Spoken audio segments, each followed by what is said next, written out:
अस्सलाम वालेकुम नाज़रीन, आपका खैर मकदम है हमारे बेहद ही ख़ास प्रोग्राम बिज़नेस और हम में। जैसा कि आप जानते हैं, इस प्रोग्राम को मज़ीद आगे बढ़ाने के लिए हमारे साथ मौजूद रहते हैं फवाज़ आरिफ साहब, जिनसे हम पूछते हैं बिज़नेस के सवालात और वो बताते हैं बिज़नेस के नए नए आइडियाज़ और देते हैं हमारे सवालों के जवाबात। तो आइए मैं अपनी गुफ्तगू को यहीं पे समेटता हूँ और चलता हूँ फवाद साहब के पास। फवाद साहब, अस्सलाम वालेकुम वालेकुम वरहमतुल्लाहि अस्सलाम वबरकातुहू। बहुत बहुत वरहमतुल्लाहि खुशी हुई वबरकातुहू। आप दोबारा हमारे स्टूडियो में जज़ाकल्लाह खैर। आए।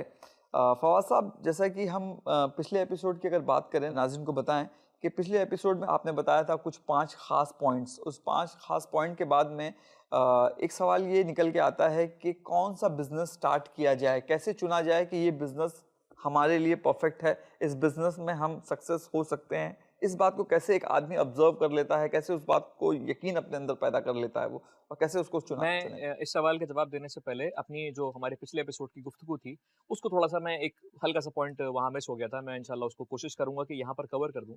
देखिए जो प्रेशर होता है ना, पैरेंटल प्रेशर बिज़नेस शुरू करने के लिए ख़ास तौर पे, वो वालिदैन को सोचना चाहिए थोड़ा-सा, अवॉइड करना चाहिए।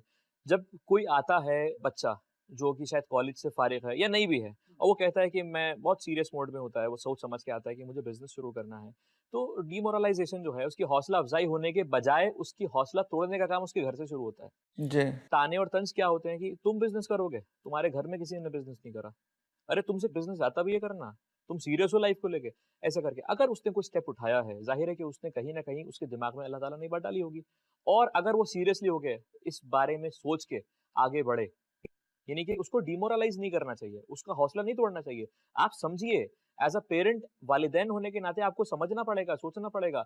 हर दौर का एक वक़्त आता है, आपका दौर का हाँ। वक़्त था, अब आज की जनरेशन का वक़्त है, आपके बच्चों का वक़्त है, आपको उनको प्रमोट करना है। जी। अगर आप उन्हें प्रमोट नहीं करेंगे, तो वो कहीं न कहीं अपना दिल मार करके, और आपके सामने तो हो सकता है आपकी इज़्ज़त रखने के लिए, आपसे मोहब्बत करते हैं, आपकी बात रखने के लिए आपकी बात मान लें। लेकिन कहीं न कहीं इसके नुकसानात साइकोलॉजिकल बहुत ज़्यादा हैं। वो जी। कल को अपनी भड़ास निकालने के लिए, अपनी कुछ और अपने फ्रस्ट्रेशन को एग्ज़िट रिलैक्स करने के लिए वो कुछ और भी कर सकते हैं। तो लिहाज़ा आप समझिए, सोचिए, उन्हें वक़्त दीजिए सोचने का। आक़िल हैं, बालिग़ हैं, अल्लाह ताला ने उन्हें अक़ल दी है, सलाहियत जी। दी है। जी। और आज टेक्नोलॉजिकल एडवांसमेंट इतना हो गया है, आज हमारे पास बच्चे-बच्चे के पास व्हाट्सऐप और मोबाइल चलाना आ गया है, तो ज़ाहिर है कुछ ना कुछ तो एडवांसमेंट होगा ना। समझने की कोशिश करनी चाहिए कि आखिर वो कहना क्या चाहता है। तो मेरा वालिदैन से ख़ुसूसी तौर पे रिक्वेस्ट है, दरख़्वास्त है कि जब भी आपके पास अगर बच्चा आता है ये बोल के कि मुझे बिज़नेस शुरू करना है, एटलीस्ट कम से कम उसको एक बार मौका दीजिए सोचने का, समझने का, उसको सुनने का, और उसकी मदद कीजिए, उसका हौसला अफ़ज़ाई कीजिए। अगर हाँ, कुछ ऐसी बात कहता है कि जिसमें कोई नुकसानात होने के इम्कान ज़्यादा हैं, जिससे समाज को बिगाड़ पहुँचाने के इम्कान ज़्यादा हैं, तो आपका फ़र्ज़ है आप रोकिए। आप उसे डाँट भी सकते हैं रोकने के लिए, लेकिन अमूमन तौर पे जनरल सेंस में आपको कोशिश करनी चाहिए कि आप उसकी हौसला अफ़ज़ाई करें और आप उसे प्रमोट करें इंशाअल्लाह। और मज़ीद मैं इसमें इज़ाफ़ा करना चाहूँगा कि आप जब इरादा करते हैं कि आपको बिज़नेस करना है और डेफ़िनेटली आपको एक कैपिटल की ज़रूरत होती है, तो आप अपने घरवालों से या अपने दोस्तों से, ख़ास करके अपने घरवालों से, आदमी कैपिटल की बात करता है, तो अपने बात को एकदम साफ़ अंदाज़ में अच्छे तरीके से रखिए उनके सामने, उनको समझाने की कोशिश कीजिए पूरी तरीके से। कभी-कभी ऐसा भी होता है कि हम समझा नहीं पाते हैं हुँ, हुँ, हुँ। कि हम करना क्या चाहते हैं। अगर आपका अपना पॉइंट ऑफ व्यू क्लियर होगा, तो डेफ़िनेटली आपके पेरेंट्स भी आपका साथ ज़रूर देंगे। बिल्कुल। मैं एक बात आपके सामने रखना चाहूँगा। सिलिकॉन वैली हमने नाम सुना है, जी। यूनाइटेड स्टेट्स का एक बहुत बड़ा शहर है, जो कंप्यूटर हब है वहाँ का, आईटी हब है, इन्फॉर्मेशन टेक्नोलॉजी हब है। तो वहाँ पर एक बात चलती है, वो बात कहते हैं कि अगर आप अपना बिज़नेस प्लान एक पेज में समेट सकते हैं, हुँ। अगर आप अपना बिज़नेस प्लान, बहुत अच्छी बात है, बहुत गौर करने की बात है, एक पेज में समेट सकते हैं, तो आपका बिज़नेस सक्सेस होने के चांसेस हाईएस्ट हैं। और ओके। अगर आपको 50 पेज लग रहे हैं अपने बिज़नेस को प्रेज़ेंट करने के लिए, तो माफ़ कीजिएगा, बिज़नेस आपके लिए नहीं है। और मैं जो यंग हमारा यूथ है, जो एंटरप्रेन्योर हैं, जो एस्पायरिंग एंटरप्रेन्योर हैं, बडिंग हमारे कारोबारी यूथ है, उनसे मैं ये रिक्वेस्ट करना चाहूँगा कि आप अगर इन्वेस्टमेंट के लिए अपने घर वालों के पास भी जाएँ, तो treat them as an investor, उनको इन्वेस्टर समझें। ओके। आपका रिश्ता उनका वालिदा का, वालिद का, मामू का, चाचा का है, यकीनी तौर पे है। वो रिश्ते पे असर नहीं आना चाहिए, इसलिए be as transparent as possible. Okay. साफ गो बनने की कोशिश तो करिए। फवाद साहब, क्या आप यहाँ पे इस पॉइंट के ऊपर आप रोशनी डालना चाहते हैं कि आप उन्हें भी एज़ ए इन्वेस्टर लें, तो उन्हें भी प्रॉफ़िट दें? यकीनी तौर पे अच्छा। आप उनके सामने प्रपोज़ल लेके जाइए ना कि आप मेरे पार्टनर हैं। माशाल्लाह, बहुत अच्छी बात है। क्यों नहीं, कौन करेगा? किसको रिटर्न नहीं चाहिए अपने इन्वेस्टमेंट पे? साफ़-गोई की बात चल रही थी, मैं उसको पूरा कर देता हूँ इंशाअल्लाह। अल्लाह ताला सूरह अहज़ाब में फरमाते हैं, या अय्युहल्लज़ीना आमनू तक़ुल्लाहा व क़ूलू क़ौलन सदीदा। ईमान वालों, खिताब किससे? अच्छा, बहुत मज़े की बात है। अल्लाह ताला खिताब किससे कर रहा है? तिजारत वाली आयत पे खिताब किससे कर रहा था? ईमान वालों से। ईमान वालों से। यहाँ पर किससे कर रहा है? ईमान वालों से। ईमान वालों, अल्लाह से डरो। अल्लाह का तकवा इख्तियार करो और जब भी बोलो सीधी सच्ची बात बोलो। वो बात बोलो जो अपराइट है, जो करेक्ट है। जी। घुमा फिरा के इधर-उधर और लाग लपेट के बात मत बोलो, वो बात में कभी सच्चाई नहीं होगी। सही। कभी उससे कामयाबी नहीं मिल सकती। अल्लाह का हुक्म है वक़ूलू क़ौलन सदीदा युस्लिह लकुम अमालकुम व यग़फिर लकुम ज़ुनूबकुम व मन युतिइल्लाह व रसूलहु फ़क़द फ़ाज़ फ़ौज़न अज़ीमा। इसका इम्पैक्ट क्या है? हम तुम्हारे अमाल की इस्लाह करेंगे, अमाल को सुधार देंगे, गुनाहों से माफ़ कर देंगे और यकीनी तौर पर जिसने अल्लाह की और उसके रसूल की इताअत की, उसके लिए बहुत अज़ीम कामयाबी है। तो अल्लाह ताला यहाँ पर कह रहा है कि जितना साफ़गो हो सके और सूरह बक़रा में भी अल्लाह ताला फ़रमाता है जब भी किसी ट्रांज़ैक्शन में, किसी डील में, किसी एग्रीमेंट में जाओ उसे लिख लो सही। और एक गवाह बना लो। तो ज़ाहिर है कि आप अपने वालिद के पास, वालिदा के पास या रिश्तेदार के पास अगर जाते हैं, तो पूरा प्रपोज़ल लेके जाइए। मैं नहीं कहता कि एक बहुत बड़ा-सा प्रपोज़ल होना चाहिए, कोई पावर पॉइंट प्रेज़ेंटेशन, लेकिन कम से कम अगर आप अपना बिज़नेस लिख नहीं पा रहे हैं पेपर पे, if you can not right your business on paper, अगर आप प्रोजेक्ट नहीं कर पा रहे कि मैं किस मार्केट को कैटर कर पाऊंगा, तो शायद बिजनेस आपके लिए नहीं है। कम से कम आप अपने बिजनेस को लिखिए, प्रोजेक्शंस लिखिए उसके, और जब भी आप जाएं किसी रिश्तेदार के पास, क्योंकि पहली फंडिंग रिश्तेदार करता है। इस चीज में एक और दूसरी पॉइंट मैं ऐड करना चाहूंगा। देखिए जो स्काई डाइवर्स होते हैं ना, या जो ऐसे लोग होते हैं, उनको तो ट्रेनिंग होती है, लेकिन बहुत से लोग ऐसे होते हैं जो जंप मारने की कोशिश करते हैं। जंपिंग का, जिन्हें डाइविंग वगैरह का शौक जी, रहता जी। है, जंपिंग का जो एडवेंचर स्पोर्ट्स है उनका शौक होता है, तो वो जंप मारने की कोशिश करते हैं। वो जंप मारते हैं प्रोफेशनल गाइडेंस के अंडर, ठीक है? और बहुत से लोग अहमकाना बात करते हुए उनको देखा-देखी जंप मारने लगते हैं।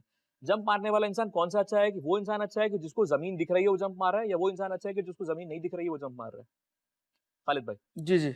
वो इंसान ज़्यादा बेहतर है कि जो ज़मीन देख कर के जंप मारेगा। जंप मारे। मैक्सिमम क्या होगा? शायद पैर टूट जाएगा या नहीं भी टूटेगा, अल्लाह आसान करेगा उसके लिए। हाँ, लेकिन एक ऐसा इंसान जिसको ज़मीन दिख ही नहीं रही है और वो जंप मार दे, क्या चांसेस है उसके बचने के भी? बिल्कुल नहीं। शायद 0.01% चांसेस हो सकते हैं कि वो बच जाए। वही बहाल बिज़नेस का है। आप एक अपना बेस तो बनाइए, एक कैपिटल का बेस तो बनाइए कि हाँ, मुझे जो जंप मारना है, मेरा मैक्सिमम लॉस का जो टेस्ट है वो इतना है। जी। मैं अगर 1 लाख रुपए लगा रहा हूँ, तो मैक्सिमम जो मैं लॉस झेल सकता हूँ, 50,000 60,000 का मैं झेल सकता हूँ। तो एक पूरा प्रेज़ेंटेशन प्रॉपरली, बहुत सिंपल, मैं नहीं कह रहा कि बहुत टेक्निकल आपको वर्ड्स, बहुत ज़्यादा कोई लीगल वर्ड्स उसमें, लीगल अल्फाज उसमें जोड़ने हैं। बहुत सिंपल करके प्रोजेक्शंस बनाइए और उनको बोलिए कि आप इन्वेस्टर के तौर पे मेरे साथ आएँ। इंशाल्लाह ज़रूर आएँगे, और बाकी आपकी प्रेज़ेंटेशन आपकी स्किल्स के ऊपर है। लेकिन ट्रांसपेरेंसी, कॉन्फिडेंशियलिटी, ऑनेस्टी, जी। जितना ट्रांसपेरेंट, जितनी साफगोई हो सके, कॉन्फिडेंशियलिटी, उनकी आपकी जो इन्फॉर्मेशन है वो सीक्रेट रहे। वो पूरे रिश्तेदारों में आप मत कर दीजिए उसको शुरू करने जी। से पहले। क्या होगा? क्या कहेंगे लोग? हुँ। वो वाला पॉइंट आ जाएगा। जी। और तीसरी बात, आपकी ईमानदारी, साफगोई, आपकी सिद्दीकियत और अमानत, वो चीज़ ज़रूरी है। तो वो इंशाअल्लाह अल्लाह ताला उसमें बरकत देगा। बहुत-बहुत शुक्रिया, बहुत ही अच्छी बात बताई। नाज़िर, जैसा कि फवाद साहब ने बताया अभी-अभी कि आप अपने प्रोजेक्ट को अगर पेपर पे आप नहीं लिख सकते हैं, तो आप उस बिज़नेस को नहीं कर सकते हैं। यहाँ फिर से वो बात आएगी है कि आपको अपने साथ में पेपर और पेन रखना है। ये बात बहुत ही कीमती और बहुत ही ख़ास है, इनको नोट करके रखिए, आपके फ्यूचर को संवार सकती हैं। तो जैसा कि फवाद साहब ने बताया कि अगर आप प्रपोज़ल अपने पेरेंट्स के सामने भी लेके जा रहे हैं, तो उनको आप बताइए बेफ़िक्र होके कि मैं आपको एज़ ए इन्वेस्टर लेना चाह रहा हूँ, और डेफ़िनेटली रिटर्न्स किसको पसंद नहीं है। और वो उनका पैसा भी, जो उनकी गाढ़ी कमाई है, जो मेहनत की कमाई है, डेफ़िनेटली उनके अपने बेटे, अपने भाई के हाथों में रहेगी, तो वो ज़्यादा सेफ़ रहेगी। तो आइए बातचीत को आगे बढ़ाते हैं। फवाद साहब, बहुत ही अच्छी बात आपने बताई। हमारा सवाल जो था आपसे पहले, सबसे पहले जो मैंने सवाल किया था कि क्या बिज़नेस शुरू किया जाए? कैसे हमको ये पता चले कि ये बिज़नेस मेरे लिए सूटेबल है? क्या मैं इस बिज़नेस में प्रॉफ़िट कमा लूँगा? ये चुनने का क्या आइडिया है? कैसे इसको हम समझें? मैं चाहूँ तो एक बहुत लंबी लिस्ट दे सकता हूँ कि जो बिज़नेस हम लोग कर सकते हैं। ओके, लेकिन जब तक आदमी के दिल की गवाही नहीं देगी, क्या वो बिज़नेस शुरू कर पाएगा? शायद बिल्कुल नहीं। नहीं। मैं एक छोटी-सी मिसाल देता हूँ। एक आदमी है, एक बच्चा है, उसने एमबीए करा, ओके, ग्रेजुएशन करा, 12th पास करा, 10th पास करा। अब वो, उसको अगर मैं ये बोलूँगा ना कि तुम ये काम कर लो, ये कारोबार शुरू कर दो, शायद वो बोलेगा मैं, मेरे लिए बना ये कारोबार, मैं नहीं करूँगा। मैं छोटी-सी मिसाल आपको देता हूँ, समझाता हूँ, समझाने की कोशिश करता हूँ मैं। मोबाइल आज हर एक के हाथ में है। बिल्कुल। मर्द हो, औरत हो, बच्चा हो, जवान हो, बूढ़ा हो, हर एक के हाथ में मोबाइल है। और एंड्रॉइड फ़ोन का ज़माना है। इसमें मैं इज़ाफ़ा कर दूँ, जी, एक छोड़ दो-दो हैं हाथ। 2-2 हैं माशाअल्लाह। अल्लाह और इज़ाफ़ा करे उसमें, मज़ीद इज़ाफ़ा करे और हिदायत की रोशनी से नवाज़े। तो मोबाइल हर एक के हाथ में है, और मोबाइल इलेक्ट्रॉनिक अज़ा है, इलेक्ट्रॉनिक गैजेट है, जो खराब होता है, नेचुरल बात है, कोई इसमें ऐसी बात नहीं कि नहीं जी खराब नहीं होता। तो जब खराब होता है, तो बहुत से लोग तो ऐसा करते हैं कि वो कंपनी की गारंटी या वारंटी होती है, तो वो चले जाते हैं कंपनी में और सँभलवा के वो ले आते हैं। लेकिन गारंटी वारंटी का एक पीरियड होता है। 1 साल का, 2 1 साल साल का। का, 2 साल का, वो खत्म हो जाता है। लेकिन मोबाइल तो खत्म नहीं होता ना, मोबाइल तो उन्हीं के पास रहता है। अब मोबाइल खराब हो गया, अब वो किसके पास जाते हैं? Mobile repairing shop. अब मैं किसी एमबीए से अगर बोलूँगा ना कि आप एक मोबाइल रिपेयरिंग शॉप खोल दीजिए। देखिए, कारोबार वही है, हुँ, कारोबार वही है, करने का अंदाज़ बदल गया। सही। कारोबार नहीं बदला है। आप तो अल्टीमेटली आप अपनी सर्विसेज या प्रोडक्ट मार्केट में दे रहे हैं, करने का अंदाज बदल गया। अब उसे कारोबार कैसे बढ़ाना है? वो पहले तो इस बात को रिपटल करेगा, इस बात को काउंटर करेगा, मैं मोबाइल की दुकान, रिपेयरिंग शॉप मैं खोलूंगा, मेरा स्टेटस नहीं है। तो भाई आप हैं कौन? आपके पास जस्ट एक एमबीए की डिग्री है, आपको जॉब मिल नहीं रही है, आपके पास जॉब सिक्योरिटी नहीं है, मिल भी गई तो आप हैं कौन? अच्छा, मैं यहाँ पे एक बात और ऐड करना चाहूँगा। यही एमबीए वाला बंदा जो है, जिसने एमबीए की डिग्री ली है, अगर ये किसी रेप्यूटेड कंपनी की सर्विस सेंटर में हो तो वहाँ पे जॉब कर लेगा ये। जी, जी, जी, लेकिन जी। खुद का बिज़नेस नहीं करेगा। जी, जी, जी। ये सोचेगा कि मेरा छोटा-सा काम है, मैं इसको क्यों करूँ? क्योंकि हमारी सोसाइटी ने ऐसे पैरामीटर्स बना दिए जी। हैं, ऐसे मरहले पैदा कर दिए हैं, न जाने क्यों, कि वो उस चीज़ को, उस कारोबार को छोटा समझने लगते हैं और उस हुँ। स्टेटस के अगेंस्ट चला जाता है उनके। ये चीज़ तो पहले दिमाग से निकालनी पड़ेगी। अब मोबाइल रिपेयरिंग की शॉप खोल ली, अब कारोबार कैसे आगे बढ़ाना है, ये ज़रा समझने की कोशिश करिए। आप उस मोबाइल रिपेयरिंग की शॉप पे ये लिख सकते हैं कि only shop in India which is transparent in its operation. Okay. आपने सेल्फ डिक्लेयर कर दिया। ये वो दुकान है पूरे हिंदुस्तान में या पूरी जगह पे जहां पर भी आप ऑपरेट कर रहे हैं कि हम अपना काम बखूबी और ट्रांसपेरेंसी से करते हैं। आपके सामने आपका मोबाइल रिपेयर होगा और आप घड़ी देखेंगे, जितनी देर रिपेयर होगा उतनी के पैसे चलेंगे। मैं स्पेयर पार्ट्स डालूंगा, जितनी कॉस्ट होगी उतने ही पैसे आपसे लूंगा। क्या हुआ? इससे क्या बात बनी? इससे आपकी गुडविल बनी। और जी। सबसे बेस्ट एडवर्टाइजमेंट होता है word of mouth. Word of mouth, सही बात है। मैं आपसे अगर सेटिस्फाई हूं तो मैं आपकी तारीफ करूंगा, ह्यूमन साइकोलॉजी है, ह्यूमन नेचर है, ठीक है। तो उसकी बात क्या हो गई? मोबाइल रिपेयरिंग शॉप बहुत सारी हैं, लेकिन इस मोबाइल रिपेयरिंग शॉप में क्या यूएसपी थी, क्या खासियत थी? इसने क्या लिखा? वाहिद शॉप इंडिया में, वाहिद दुकान इंडिया में जो आपके सामने आपका मोबाइल रिपेयर करके देगी और जितना घंटा लगेगा उस हिसाब से आपको पैसे चार्ज किए जाएंगे। मैं स्पेयर पार्ट्स डालूंगा, जितनी कॉस्ट होगी उतने ही पैसे आपसे लूंगा। इस कारोबार में स्पेयर पार्ट अगर को 500 रुपए का रहा है तो 2-2 हजार का बिकता है। आदमी को जो कॉस्ट होती है 3 गुना 4 गुना बढ़ा के देता है। लेकिन अगर आप बिलफर्स मान के चलिए कि आपको एक कस्टमर से 200 रुपए बच रहे हैं और अगर दिन में आपके पास 10 कस्टमर्स आ गए, ठीक है, तो आपकी दिन की कमाई तो 2,000 रुपए हो गई। महीने की कमाई कितनी हो गई? 60,000 रुपए। 20,000 का खर्चा निकाल दीजिए क्योंकि सर्विस इंडस्ट्री है। चलिए रेंट निकाल दिया और इलेक्ट्रिसिटी का निकाल दिया, बिजली वगैरह का निकाल दिया। 40,000 रुपए क्या स्टार्टिंग में कम है? और यही दुकान आपकी आज है। इंशाल्लाह जब आपकी ट्रांसपेरेंसी, रिलायबिलिटी, आपका कॉन्फिडेंस, आपका एतमाद मार्केट में जाएगा, लोग आपके काम से सैटिस्फाइड होंगे। देखिए, आप वो चीज बेचेंगे जो लोगों को चाहिए। आप वो चीज नहीं बेचेंगे जो आपको चाहिए। सेल्फिश नहीं होंगे आप। लोगों को क्या चाहिए? लोगों को चाहिए बेस्ट इन क्लास सर्विस। और आप क्लेम कर रहे हैं कि मैं बेस्ट इन क्लास सर्विस हूं। प्लस आपने अपनी सर्विस पे 1 साल की वारंटी दे दी। कौन नहीं आएगा आपके पास? क्या सही। कोई देता है क्या? बहुत-बहुत शुक्रिया। आप एक दुकान से दूसरी खोलेंगे, तीसरी खोलेंगे, चौथी खोलेंगे इंशाल्लाह। एक वक्त ऐसा आ जाएगा कि आपके पास वक्त नहीं बचेगा। ये छोटा-सा बिज़नेस आइडिया है जो हमने डिस्कस किया और कहीं न कहीं स्टार्ट करने की ज़रूरत है। जी। कहीं न कहीं उसको आउट ऑफ द बॉक्स सोचने की ज़रूरत है। इंशाल्लाह अल्लाह ताला ज़रूर इसमें आपकी बरकत और इज़ाफ़ा करेगा। जी, बहुत-बहुत शुक्रिया। ये हमारे साथ मौजूद है फवाद साहब, जो बता रहे थे कि कौन-सा बिज़नेस हमें स्टार्ट करना चाहिए और वो कौन-सा काम है जो हमें करना चाहिए। इसके लिए सबसे ज़्यादा ज़रूरी किसी की बात सुनने नहीं है, आपको अपने दिल की बात सुननी है। अगर आपका दिल गवाही देता है कि ये काम मुझे करना है, तो डेफ़िनेटली आपको वही काम करना है। और सबसे बड़ी बात जो यहाँ पर निकल के ये आई है कि एक आदमी जो बड़ी सर्विस इंडस्ट्री के अंदर एज़ ए मैनेजर काम कर सकता है, वही छोटा समझता है काम और उस काम को वो नहीं करता है, जबकि वो काम खुद का उसका हो सकता है, उससे वो ज़्यादा प्रॉफिट कमा सकता है, उसका आगे बढ़ने के स्कोप उसके अंदर ज़्यादा हो सकते हैं। तो बात जो निकल के आई है बहुत ही खूबसूरत है कि कोई भी काम छोटा नहीं होता। तो आप कहीं भी मत जाइएगा, हम लेते हैं एक छोटा सा ब्रेक और जल्द वापस आते हैं।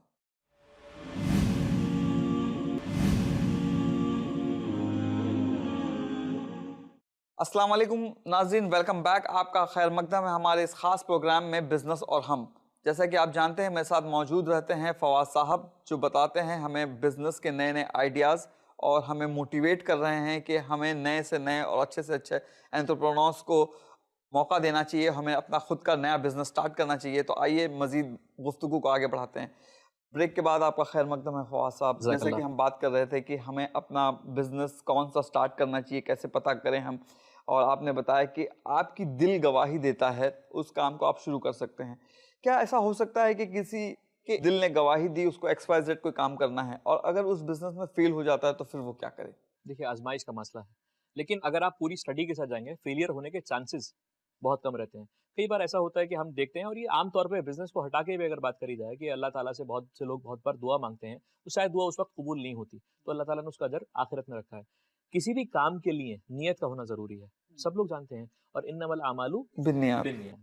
अमल का दारोमदार नियत पे है। मैंने जैसे मोबाइल शॉप का भी एग्जांपल दे रहा था ब्रेक से पहले, तो उसमें मैंने क्या बताया कि this is the only shop in India which is transparent in its operation. ये एक वाहिद ऐसी दुकान है पूरे हिंदुस्तान में जो अपने ऑपरेशंस में, अपने काम में ट्रांसपेरेंट है। क्या लिख देने से काम चल जाएगा? ट्रांसपेरेंस होना पड़ेगा। नियत नहीं होना पड़ेगा, उसके लिए नियत ज़रूरी है ना, पहले नियत। जब तक नियत आप तस्लीम करिए पहले, फिर ज़बान से बोलिए, फिर पुट इन एक्शन। 3 चीज़ें हैं ना, पहले दिल में तस्लीम करिए, ज़बान से बोलिए और फिर उसको एक्शन में लेके आइए। जी। तो जहाँ तक फेलियर की बात है, देखिए हर चीज़ को आप कोशिश करिए। मैंने क्या बोला, गिरकर उठने वाला इंसान बेहतर आदमी है बनिस्बत कि जो गिर जाए और खत्म हो जाए। खत्म हो जाए, सही। फवाद साहब बहुत-बहुत शुक्रिया। एक बंदे ने अपना प्रोजेक्ट स्टार्ट कर दिया। अब यहाँ पर इसके बाद में जो एक बात बहुत सामने आती है आज के दौर में, प्रमोशन बहुत ज़रूरी है। क्या वेबसाइट के थ्रू, एडवर्टाइज़मेंट के थ्रू वाक़ई हमें प्रमोशन करना चाहिए या पहले अपने बिज़नेस को स्टार्ट कर दें और उसी के ऊपर हम काम करते रहें? क्या सही तरीका क्या है? 2 तरीके हैं, मतलब 2 पैरेलल तरीके हैं। देखिए, मैं हमेशा अवॉइड करना चाहूँगा जब आप काम शुरू कर रहे हैं पेड सर्विसेज़ लेने में। ओके। क्योंकि आपके पास पैसे की कमी है।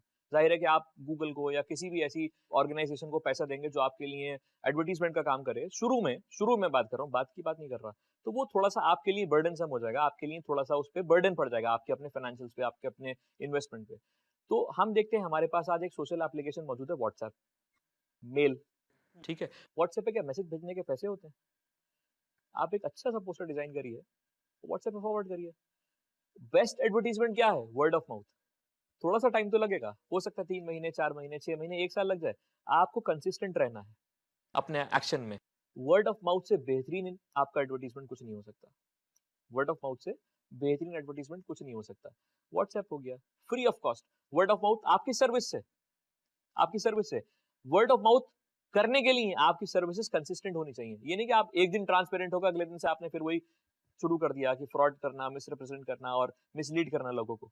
फौज भाई, इसमें मेरे दिमाग में आपने जो बात बोली कि पेड एडवर्टाइजमेंट स्टार्ट में हमें नहीं करना चाहिए और जो सर्विसेज वाले लोग हैं उनको तो बिल्कुल स्टार्ट में नहीं करना चाहिए। व्हाट्सअप जो एक आसान तरीका है, अच्छा सा एक पोस्टर आप डिज़ाइन करें, उसको फ्री में आप सर्कुलेट कर सकते हैं अपने ग्रुप्स में अपने दोस्तों को। और वाकई अगर आपने कोई अच्छा पोस्टर डिज़ाइन किया है तो काफ़ी जल्दी सर्कुलेट हो जाता है। तो इसमें कहीं ऐसा भी तो हो सकता है मेरे ख्याल से कि स्टार्टिंग में अगर आपका वर्ड ऑफ माउथ से पॉपुलर वो नहीं है और आप उसे पेड एडवर्टाइजमेंट में डालते हैं तो लोग ज़्यादा करके उसको फेक समझते हैं। नहीं, देखिए ऐसा है कि 2 चीज़ें हैं इसमें। आपको पहले समझना पड़ेगा कि आपकी ऑडियंस कौन-सी है। मैंने जैसे बोला कि प्रोजेक्ट आपने शुरू करा, इसका मतलब आप बिल्कुल स्टार्टिंग स्टेज में हैं। ज़ाहिर है कि आपकी रीच तो अभी वर्ल्ड वाइड नहीं है या नेशनल लेवल तक नहीं है। आपकी रीच तो मकामी है, लोकल है, उसी जगह पे है। अगर आपको एट ऑल पेड सर्विसेज़ में जाना है, तो बेस्ट तरीका ये है जो ट्रेडिशनल तरीका भी रहा है हमारा, वो पैम्फलेट छपवा के सुबह-सुबह न्यूज़पेपर में रखवा दीजिए। हुँ। और उन लोकेलिटीज़ को टारगेट करिए कि जहाँ पर आपका ऑडियंस रहती है। क्योंकि ज़ाहिर है कि आपके लोकेलिटी वाइज़ आपका डिस्ट्रीब्यूशन होगा। मैंने जी। पानी की बॉटलिंग का काम शुरू करा, तो मेरी लोकेलिटी एक पर्टिकुलर लोकेलिटी है। या मैं जैसे दिल्ली में रहता हूँ या बॉम्बे में रहता हूँ, तो मेरी लोकेलिटी एक पर्टिकुलर, मैं एक टाइम पे बॉम्बे तो कैटर नहीं कर सकता, एक टाइम पे पूरा दिल्ली तो कैटर नहीं कर सकता। दिल्ली का एक मुख्तलिफ इलाका है। मुझे उसको अपना कंज्यूमरशिप उसमें बढ़ानी है, तो ज़ाहिर है कि मैं उसी जगह पे जाके वही अपने पेड सर्विसेज़ दूँगा। फिर मेरे पास उस जगह की फेसबुक है, क्योंकि देखिए जब एडवर्टाइज़मेंट मेरे पास पैम्फलेट के थ्रू आएगा ना, न्यूज़पेपर में रखे, हर आदमी सुबह को अखबार पढ़ता है। डिस्पाइट ऑफ द फैक्ट कि उसके पास आज व्हाट्सएप है, फेसबुक है, टीवी चैनल्स हैं, यूट्यूब है, इंटरनेट है, लेकिन न्यूज़पेपर सुबह को ज़रूर पढ़ना है। जी। और न्यूज़पेपर पढ़ते ही सबसे पहला एडवर्टाइज़मेंट उसका मिलेगा आपको। एडवर्टाइज़मेंट में आपकी रियलिटी और ट्रांसपेरेंसी के ऊपर बात होनी चाहिए, साफ-गोई होनी चाहिए, वक़ूलु क़ौलन सदीदा। एडवर्टाइज़मेंट में ज़रूरी है, मिसलीड नहीं करना चाहिए आप। आपने जहाँ पर जो मिसलीड करा, आप हैं वही बताएँ। बिल्कुल एक्चुअल पोज़ीशन। अगर आपने मिसलीड करने की कोशिश की या मिसलीड करा, तो फिर वो आपके लिए कहीं न कहीं इन फ्यूचर, हो सकता है शॉर्ट टर्म तो गेन्स हो जाएँ, लेकिन इन फ्यूचर लॉन्ग टर्म में वो आपके लिए बहुत ज़्यादा हार्मफुल हो जाएगा, बहुत ज़्यादा नुकसानदेह हो जाएगा। इसके साथ फेसबुक पे जब आपकी प्रेज़ेंस दिखेगी ना उसको कि यार पैम्फलेट में भी आ रहा है, फेसबुक पे भी आ रहा है, व्हाट्सएप पे भी आ रहा है, ज़ाहिर है आज नहीं आएगा, कल नहीं आएगा, परसों ज़रूर कॉन्टैक्ट करेगा इंशाल्लाह। तो हल्के-हल्के ग्रेजुअल प्रोसेस पे, लेकिन शुरू में पेड एडवर्टाइज़मेंट पे जाना, मैं समझता हूँ कि शायद बेवकूफ़ी हो जाएगी, क्योंकि आपके पास कैपिटल वैसे भी कम है। कोशिश करें इंशाल्लाह, अल्लाह ताला मदद करने वाला है। फवाद साहब, इसके अलावा टैक्सेशन और लीगल एडवाइजेज़ का होना क्या ज़रूरी है स्टार्टिंग में? स्टार्टिंग में ज़रूरी है, लेकिन हाँ, गवर्नमेंट ने बहुत सारे ऐसे फैसिलिटीज़ दी हैं छोटे कारोबारियों को कि वो उसका बहुत आसानी से फ़ायदा उठा सकते हैं। देखिए, आपको शुरू में जीएसटी रजिस्ट्रेशन कराना ज़रूरी नहीं है अगर आप मकामी जगह पे काम कर रहे हैं, ठीक है? क्योंकि वहाँ पर लिमिट है 20 लाख रुपए की सेल तक की। अगर आपकी सेल 20 लाख रुपए तक, या अगर ये लिमिट आगे बढ़ती है, तो उसी हिसाब से वो लिमिट तय हो जाएगी। कल को 30 लाख या 40 लाख हो जाती है, उसी हिसाब से तय हो जाएगी। तो आपके पास 20 लाख रुपए तक की तो लिमिट है कि आप तब तक तो नहीं कर सकते। ठीक है ना? तो आप मत करिए। आप एक अच्छा-सा अपना ब्रांड बनाइए, लोगो बनाइए, आप उसको ब्रांड को प्रमोट करिए, ठीक है? लेकिन हाँ, अगर आप काम कर रहे हैं तो ट्रांसपेरेंट गवर्नमेंट के साथ भी रहिए। आपको अगर एक अच्छे मुसलमान को एक अच्छा नागरिक भी होना ज़रूरी है। बिल्कुल। और गवर्नमेंट के साथ भी अच्छे तरीके से आपको जो भी आपके टैक्सेस हैं, जो भी आपकी बिल्कुल देखिए हम धोखाधड़ी वाला काम प्रमोट नहीं करते, कि जी। आपने कुछ बोगस ट्रांज़ैक्शंस कर दिए, कुछ फर्ज़ी ट्रांज़ैक्शंस कर दिए। जो एक्चुअल पोज़ीशन है, मैं फिर बोलूँगा वक़ूलु क़ौलन सदीदा, खाली बोलने में नहीं एक्शंस में भी ज़रूरी है वो, ठीक है ना? तो वहाँ पर आपको वो चीज़ बिल्कुल ट्रांसपेरेंट गवर्नमेंट को रिपोर्टिंग करनी है। रिपोर्टिंग के इश्यूज़ बाद में आते हैं, लेकिन शुरू में ज़रूरत नहीं पड़ती किसी भी चीज़ में। आप कारोबार शुरू करके देखिए, रिस्पॉन्स देखिए मार्केट का, ज़रूरत पड़ेगी, हमारे पास बहुत सारे कंसल्टेंट मौजूद हैं मार्केट में, जो आपकी इंशाअल्लाह मदद करेंगे। बहुत-बहुत शुक्रिया। नाज़रीन, जैसे कि फवाद साहब ने बताया कि ट्रांसपेरेंसी बहुत ज़्यादा ज़रूरी है, जो आप करते हैं वही बोलें। ऐसा नहीं है कि आप करते थोड़ा हैं और बहुत ज़्यादा बढ़ा-चढ़ा कर उसको आप बता दें। ये फॉर द शॉर्ट पीरियड आपको फ़ायदा तो पहुँचा सकता है, लेकिन ये आपको लॉन्ग टर्म में आपको स्टेबिलिटी नहीं देगा, आप मार्केट में टिक नहीं पाएँगे। तो आइए नाज़रीन, फवाद साहब से इस छोटे से वक़्त में पूछने की कोशिश करते हैं कुछ और सवालात। फवाद साहब, मेरा अगला सवाल, बहुत कम वक़्त बचा है इस एपिसोड के अंदर, लेकिन बहुत अहम सवाल मैं आपसे पूछना चाहता हूँ कि एक बिजनेसमैन का अपने समाज के, अपने सोसाइटी के टुवर्ड्स क्या रोल होता है? देखिए, मैं इसका जवाब एक थोड़ा-से मुख्तलिफ अंदाज़ में दूँगा। मैं बिज़नेसमैन नहीं बोलूँगा, मैं जी। मुस्लिम बोलूँगा। ओके। एक मुस्लिम का अपने समाज के टुवर्ड्स, माशरे के टुवर्ड्स, ये सोसाइटी के टुवर्ड्स क्या रोल होना चाहिए? वो रोल ये होना चाहिए कि वो इतना ज़्यादा रहम-दिल हो समाज के टुवर्ड्स, अगर वो किसी ज़रूरतमंद को देखे, ख़ाँ कि वो उसका अपना एम्प्लॉयी क्यों ना हो। समझे आप मेरी बात? किसी ज़रूरतमंद को देखे, ख़ाँ कि वो उसका अपना एम्प्लॉयी क्यों ना हो। अल्लाह के रसूल की हदीस है इस मसले में। एम्प्लॉयी और एम्प्लॉयर रिलेशनशिप के टुवर्ड्स इंशाल्लाह इस गुफ्तगू को आगे भी कवर करेंगे, लेकिन मैं एक हदीस से इंशाल्लाह अपनी बात को ख़त्म करूँगा फ़िल वक़्त के लिए, कि इख़्वानुकुम ख़वलकुम जअलहुमुल्लाहु तहत अयदीकुम फमन काना अख़ूहु तहत यदिही फलयुतइमहु मिम्मा याकुल वलयुल्बिसहु मिम्मा यल्बस। बहुत अच्छी और बहुत खूबसूरत हदीस, कि जो लोग तुम्हारे लिए, ये तुम्हारे अंडर काम करते हैं, यानी कि तुम्हारे लिए जो नौकरी करते हैं, वो कौन है? तुम्हारे नौकर नहीं, तुम्हारे भाई हैं, माशाल्लाह। तुम्हारे भाई भाई। हैं। तो जो कुछ तुम पहनते हो, उन्हें पहनाओ। कौन कह रहा है? अल्लाह के रसूल सल्लल्लाहु अलैहि वसल्लम। किससे कह रहे हैं? मुसलमानों से। और बिज़नेसमैन मुसलमान अगर होगा तो ज़रूर करेगा, क्योंकि ये हदीस इसमें मैं ले आया इस मौज़ू में। जो कुछ खुद पहनते हो, उन्हें पहनाओ। जो कुछ खुद खाते हो, उन्हें खिलाओ। उन्हें खिलाओ। और जो कुछ काम ऐसा करते हो जो तुम्हें कम्फ़र्ट देता है, जो तुम्हें आराम देता है, तो वो उनको भी दो। सही। जैसे कोई बड़ा बिज़नेसमैन है और उसका काम लोडिंग अनलोडिंग का है, और वो देख रहा है कि मज़दूर सुबह से बेचारे धूप में लोड कर रहे हैं, सामान को अनलोड कर रहे हैं। उसने देखा और वो खुद आ गया, उसने अपनी आस्तीनें फ़ोल्ड करी और अपनी शर्ट को उसने थोड़ा-सा एडजस्ट किया और वो उनके साथ उनकी मदद करने लगा। तो उस मज़दूर के दिल में क्या मामला रहेगा? और अल्लाह ताला कितना बड़ा अजर और सवाब देगा कि आपने एक मज़दूर का हाथ बटाया। सही। दूसरी बात, pay the labour his wages before his sweats gets dry, right. कि मज़दूर को उसकी मज़दूरी दे दो इससे पहले कि उसका पसीना सूखे। सूख जाए। तो ये अलग-अलग पहलू हैं, हम इस पे इंशाल्लाह लंबी बहस करेंगे, लंबी गुफ्तगू करेंगे, क्योंकि वक़्त भी कम है आज। लेकिन छोटे-छोटे पॉइंट्स हैं, तो माशरा जो एक मुसलमान से एक्सेप्ट करता है, जी। जेनरोसिटी, काइंडनेस, रहमदिली, दरियादिली, वही सेम एक बिज़नेसमैन को सोसाइटी के टुवर्ड्स करना चाहिए। बहुत-बहुत शुक्रिया। नाज़रीन, ये थे हमारे साथ मौजूद फवाद साहब, जो बता रहे हैं कि एक बिजनेसमैन का टुवर्ड्स द सोसाइटी क्या रोल होना चाहिए, और अगर बिजनेसमैन मुसलमान है तो उसका रोल और भी ज़्यादा बढ़ जाता है, और भी ज़्यादा वसी हो जाता है, क्योंकि अल्लाह के रसूल सल्लल्लाहु अलैहि वसल्लम की हदीसें कुछ ऐसी साफ़ और शफ़ाफ़ हैं कि अपने एम्प्लॉयज़ के साथ एम्प्लॉय वाला, नौकरों वाला सलूक नहीं करना है आपको। आपको अपने एम्प्लॉय को अपना भाई समझना है। जो आप पहनते हैं, जो आप खाते हैं, जो चीज़ों का आप इस्तेमाल करते हैं, वो चीज़ आप कोशिश कीजिए कि आप उन्हें भी मुहैया कर सकें। तो नाज़रीन, वक्त हो चुका है कि इस एपिसोड को हम यहाँ पे ख़त्म करें। इंशाअल्लाह अगले एपिसोड में फिर मुलाकात होगी। फवाद साहब से कुछ और सवालात पूछेंगे, अपने इल्म में और आप लोगों के इल्म में इजाफ़ा करने की और कोशिश करेंगे। मुझे दीजिए इजाज़त और रखिए अपना ख्याल। Khalid Khan signing off. अस्सलाम वालेकुम वरहमतुल्लाहि वबरकातुहू।